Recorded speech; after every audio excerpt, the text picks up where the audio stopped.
Our formal diplomatic relations began soon after India became independent. But even before embassies were set up, our people had already started writing a new chapter together. Thousands of Indian teachers came to Ethiopia. They taught children in Addis Ababa, in Dire from Bahirdar to Mekele.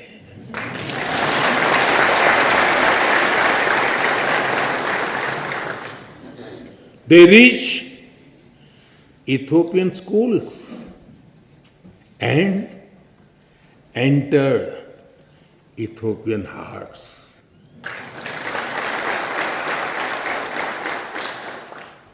Even today, many Ethiopian parents speak warmly about Indian teachers who shaped the future of their children. And just as Indian teachers came here, Ethiopian students also traveled to India, seeking knowledge and friendship. They went to India as students and returned home as the builders of modern Ethiopia. I am told that some of them are present here in this parliament right now.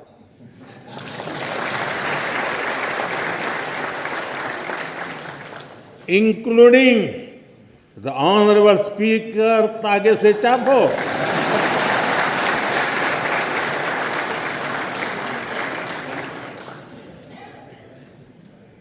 They have also played a special role in building our people-to-people ties because they introduced Ethiopian cuisine in India. In India, we also enjoy eating Sri Anna, millets like ragi and bajra. So, the flavor of Ethiopian taf is very comforting for us. And since we enjoy eating the Indian thali, the European bayanetu also feels very familiar to us.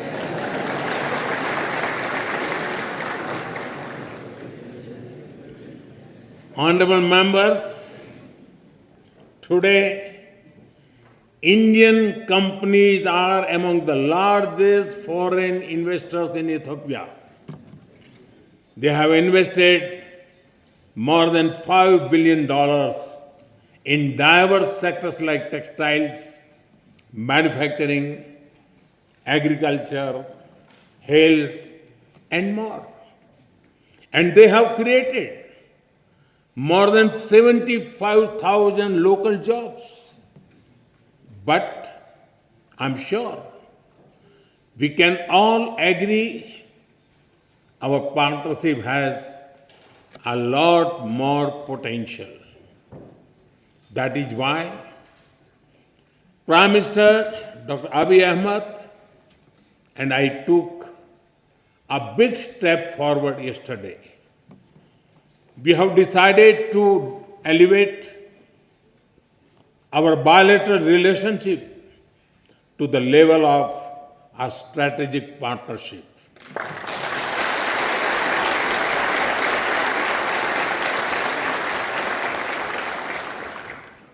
This will unleash the potential of our economics through cooperation in technology, innovation, mining, sustainability, and clean energy. It will also secure the future of our peoples through cooperation in food security, health security, and capacity building. In addition, we will also enhance our trade and investment cooperation as well as on defense and security matters. Honorable members, as developing countries, we have a lot to learn from and offer to each other. Agriculture forms the backbone of our two nations. It feeds our people. It sustains our farmers. It connects tradition with innovation. We can work together to develop better seeds, irrigation systems, and soil health technologies. As climate change affects rainfall and crop cycles, we can share knowledge in climate resilient farming. From dairy farming to farm mechanization, from millet research to food processing. Together, we can help our farmers prosper. Honorable members, in India, we have built a robust digital public infrastructure. It has transformed the way we deliver services and how people access them. Today, every citizen in India can use technology for payments, for identity, and for government services. More than half of the world's real-time digital payments now happen in India. Welfare benefits worth over $500 billion have reached hundreds of millions of beneficiaries directly in their bank accounts without leakages or corruption. 3 times every year, nearly 100 million farmers receive financial assistance at the click of a button. As you roll out the Digital Ethiopia 2025 strategy, we are ready to share our expertise and our experience with Ethiopia.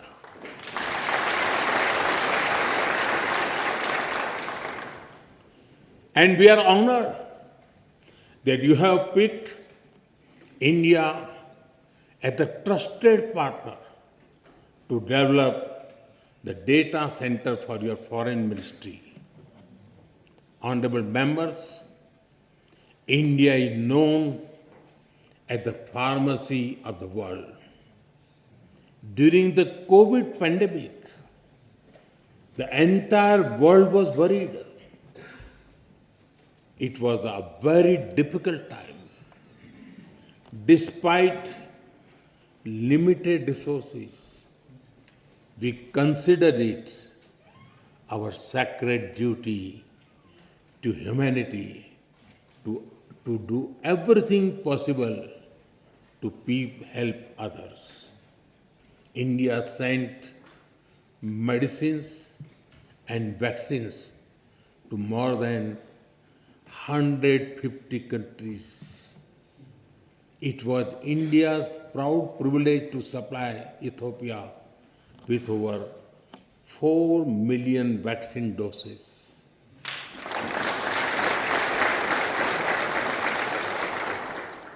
And our good fortune to do so in partnership with the WHO, led by Dr. Tedros, a proud son of Ethiopia, known in India as Tulsi Bhai.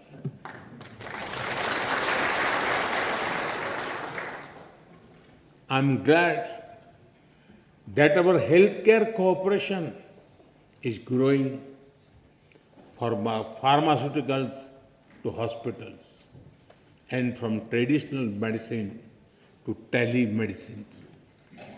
We are committed to strengthen our health security cooperation further, from provisioning of new equipment in hospitals to capacity building to healthcare professionals.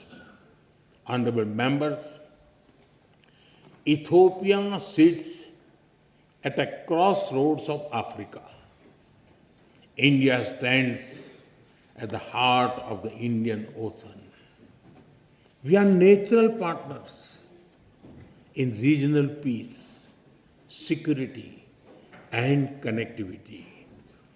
Our commitment to mutual security becomes stronger with the signing of the Defense Cooperation Agreement earlier this year. This arrangement focuses on closer military cooperation. It includes collaboration in cybersecurity, in defense industries, in joint research, and in capacity building. I take this opportunity to thank Ethiopia for your solidarity after the terrorist attack in India in Pahalgam in April. I also thank you for receiving our all-party parliamentary delegation so warmly and for affirming the commitment of zero tolerance towards terrorism. Honorable members, as vibrant and diverse democracies, we both understand that democracy is a way of life and it is a journey. It is shaped sometimes by debate, sometimes by disagreement, but always by belief in the rule of law and the will of the people.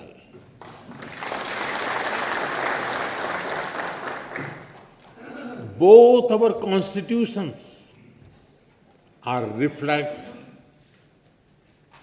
this spirit. India's constitution begins with the words, "We the people of India." Ethiopia's constitution begins with, "We the nations, nationalities, and people of Ethiopia." Their message is the same. Our destiny is in our hands. This morning, I had the honor to lay a wreath at the Adwa Victory Monument. This monument is a timeless reminder of how Ethiopia's victory inspired the entire colonized world in its quest for dignity and freedom.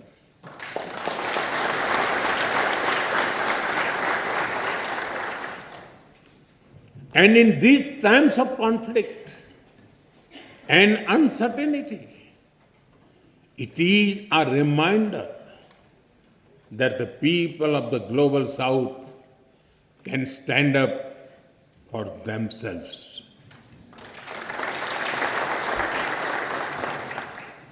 Honorable members, Mahatma Gandhi gave us the concept of trusteeship. We do not own this beautiful planet and its resources. Instead, we are trustees who must take care of them and pass them to our children. the spirit of trusteeship that guides India's Ek Ped Maa Ke Naam, a tree for mother. A tree for mother initiative is also reflected in Ethiopia's Green Legacy Initiative.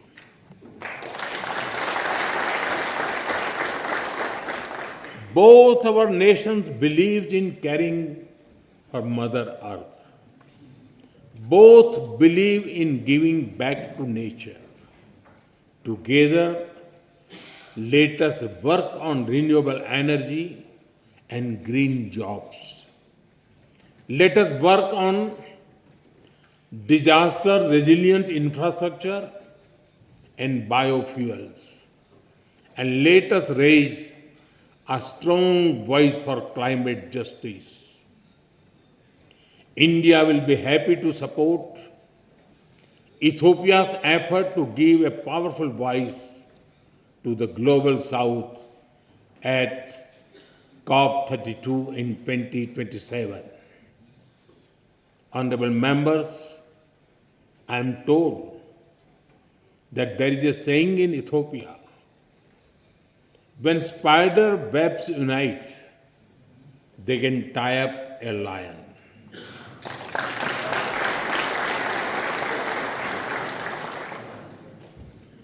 We too believe in India that मन मिले तो पर्वत भी रास्ता दे देते हैं. When hearts are united, even mountains give way. Indeed, solidarity is a strength and cooperation is power. And today, as nations of the global south, as ancient civilization, as friends, India and Ethiopia are standing together.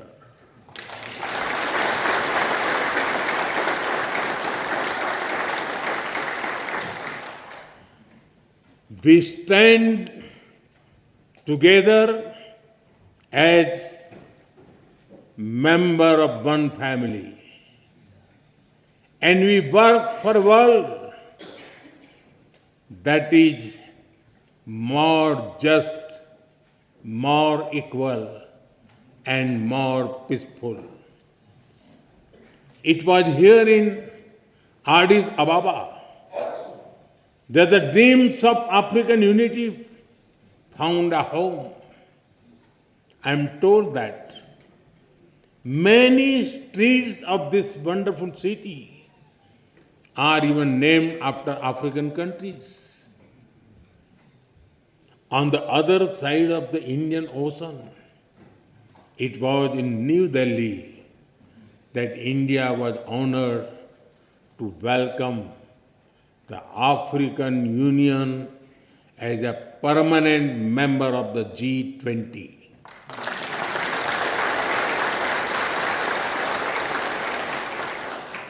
Last year, we marked another historic step with the inclusion of Ethiopia as a full member of the BRICS.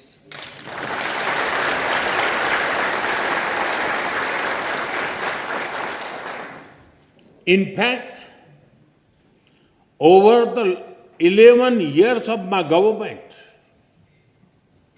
the connection between India and Africa has grown many-fold. During this period, we have exchanged more than 100 visits at the level of head of the states and governments. Honorable members, the global south is writing its own destiny, and India and Ethiopia share a vision for it. Our vision is of a world where the global south rises not against anyone but for everyone.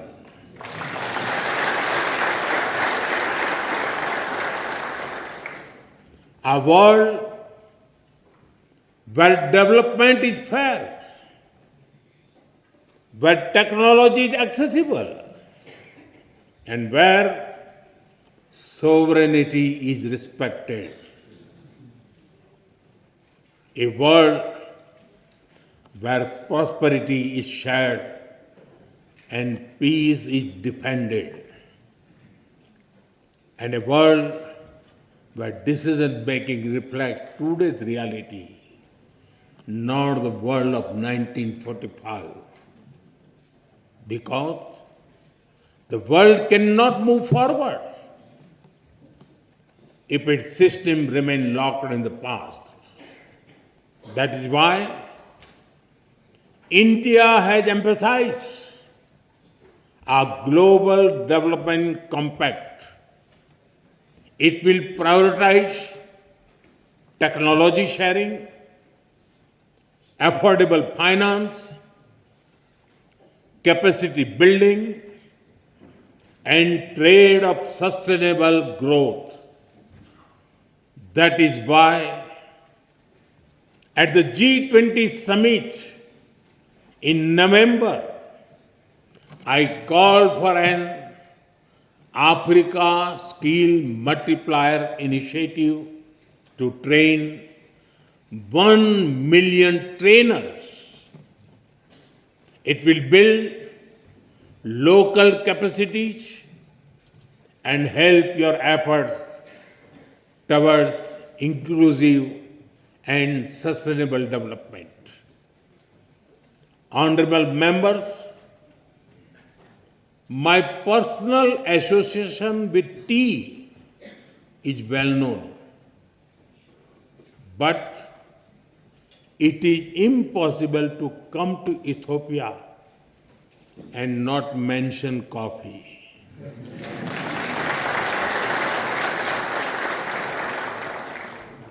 It is one of your greatest gifts to the world. In an Ethiopian coffee ceremony, people sit together, time slows down, and friendship deepens.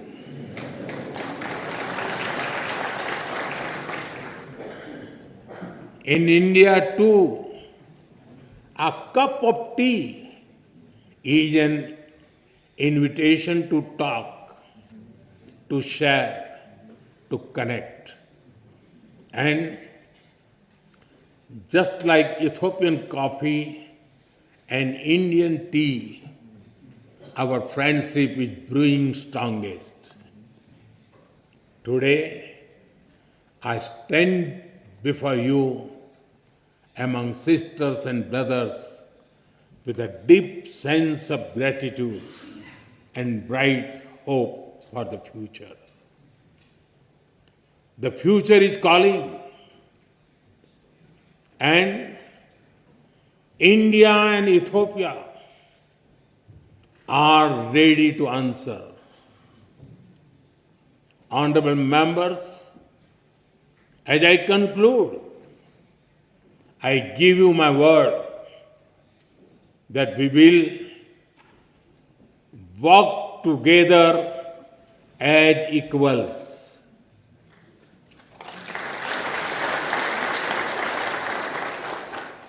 We will build together as partners.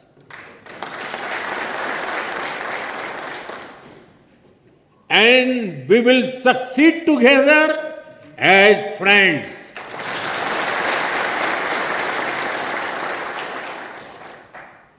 Thank you for the honor of addressing this parliament. Thank you for your friendship. Thank you for your trust. Tabbaraku.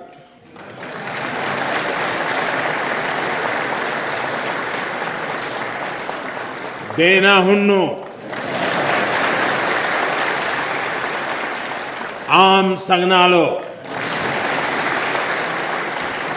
Thank you.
ጠቅላይ ሚኒስትር በዛሬው ዕለት በሁለቱ ምክር ቤቶች ስብሰባ ላይ ተገኝተው ንግግር በማድረግዎ በሁለቱ ምክር ቤቶች አባላትና በራሴ ስም ከፍተኛ ምስጋና እያቀረብኩ ክቡራን የምክር ቤት አባላት ከመቀመጫችን ተነስተን ሁለቱን ጠቅላይ ሚኒስትሮችን እንዲሸኛቸው በታላቅ አክብሮት ጠይቃለሁ።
संसद federal parliamentary assembly से आप देख रहे थे सीधा प्रसारण, जहां पर प्रधानमंत्री नरेंद्र मोदी का बहुत ही गर्मजोशी के साथ स्वागत किया गया और तस्वीरें स्पष्ट तौर पर दिखा रही थी कि भारत के लोकतंत्र को लेकर के कितना सम्मान है। प्रधानमंत्री को जो कल सम्मान दिया गया सर्वोच्च, वहां पर जो सर्वोच्च नागरिकता का पुरस्कार है उसको उसके बाद, और वहां की संसद जब अभिभूत